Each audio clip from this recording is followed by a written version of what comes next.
getting change from the cashiers. We're making great money. Flush with success and fatigued by the hard work of making millions, Dennis and his girlfriend decide to take a break. So we decided to go upstairs to the mezzanine where they had arcade games. Ironically, it's when they let their guard down that the stakes get their highest yet.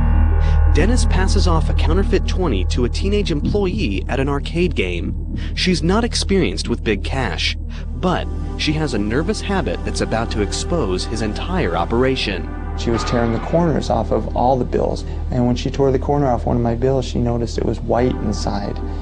I did not put enough alcohol in the ink to bleed it through the paper, so it was white inside. She called security without alerting me. Dennis is immediately backroomed, but he's prepared to face off with the feds. We came up with this story that I found a briefcase on a dock in Miami, and when I got home, I opened up the briefcase, I had to pry it open, and I found currency. But the authorities don't buy it. While Dennis is locked up in jail, Secret Service agents search his hotel room. They find the smoking gun, a logbook that describes every incriminating detail of the operation. And I knew we were pretty much finished. That logbook, that was the damning factor.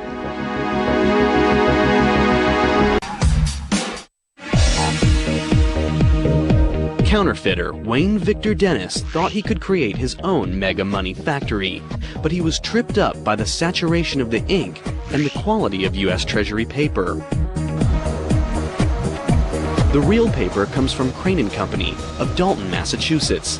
They've been making special paper for U.S. currency since 1879. Their product is unlike any other paper in the world. U.S. currency has that feel of strength that you can snap and feel. The recipe for making paper nearly impossible to counterfeit is top secret. But here's a hint. Most paper is made from wood. Crane & Company's currency stock is made from cotton and linen. The 8-step process begins with 6,000 pounds of cotton. It's loaded into a giant boiler and pressure cooked for 2 hours.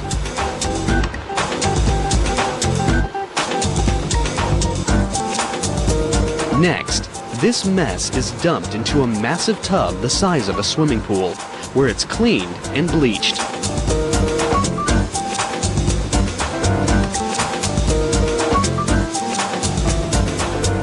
The raw materials are pressed,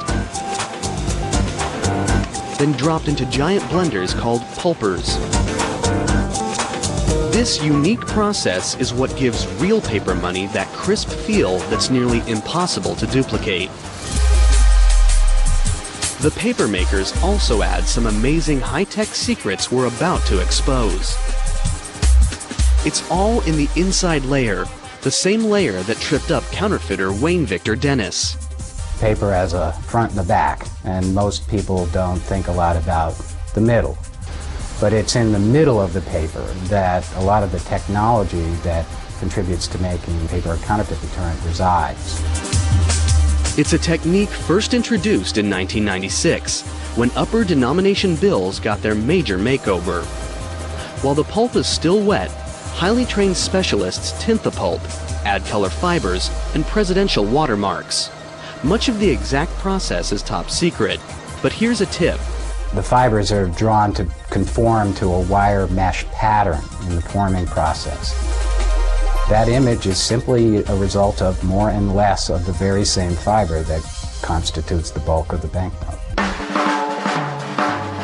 Next, it's time to add the Treasury Department's ultimate secret weapon, one that no counterfeiter has yet been able to replicate.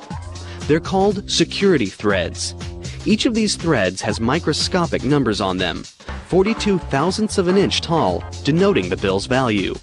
Using transmitted light, the text is clearly visible, but copiers and counterfeiting machinery that use reflective light see nothing.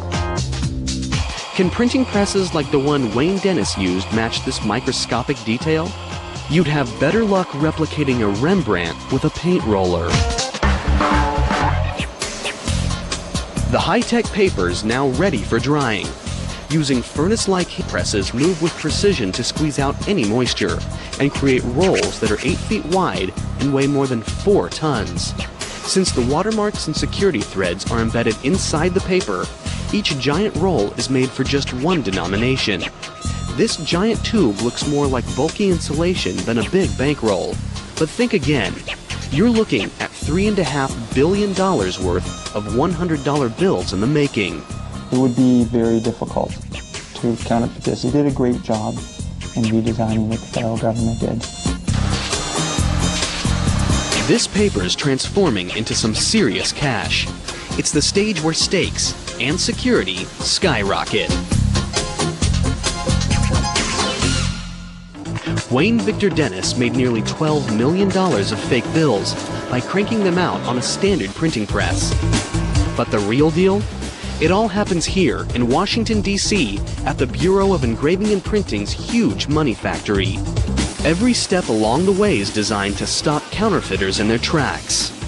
They occupy acres and acres of space, hundreds of thousands of square feet. It's a major operation. Inside, thousands of employees are involved in the money-making process, 24 hours a day, 5 days a week. And security? It's round the clock and never blinks, because working with money can be very tempting.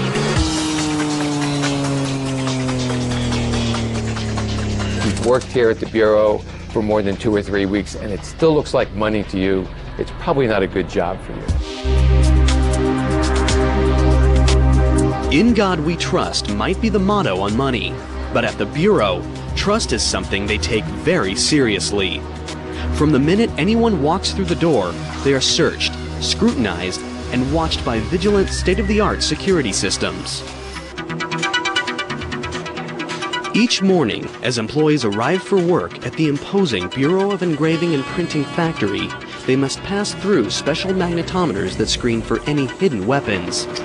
Security is so severe that cameras of any kind are immediately confiscated at the door to prevent would-be counterfeiters from stealing secrets or anything else. Once inside, a complex identification and scanning system tracks employees' movements everywhere they go. Motion detectors and alarms are placed strategically in key locations to prevent unauthorized access. The building is broken up into very specific security zones so that only those who are authorized to be in a specific zone have access to that. For extra security, many employees work behind steel cages where they are monitored by cameras. We have one of the largest closed-circuit TV systems in the world. With employees under non-stop surveillance, the Bureau now focuses on their biggest task, thwarting counterfeiters. The high-tech paper is just the beginning. There are 6 steps in engraving and printing, and each one makes the bills harder to copy.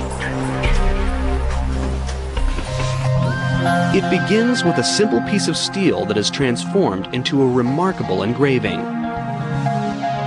It's an old-world craft that takes talent, patience, and experience. All of the Bureau's engravers go through a 10-year apprenticeship, and their final product can take hundreds of hours to complete. For counterfeiters who want to get rich quick, there are no shortcuts. Oh, it takes a very special person to be an engraver, I think. It would drive most people mad, sitting here hovering 3 inches above a piece of steel, just making one tiny little dot at a time. And what are the images? There are presidential portraits, but there also have been some unusual and perhaps unexpected images. Let's take a look at the $1 bill and break down the design. There's the famous pyramid with the eye. It's a Masonic symbol. Many founding fathers were Masons. The pyramid's unfinished, which represents the nation in its early stages. And the eye? For the Masons, this refers to the all-seeing eye of God. And what about the dollar sign itself? This symbol has been linked to everything from the serpent cross to the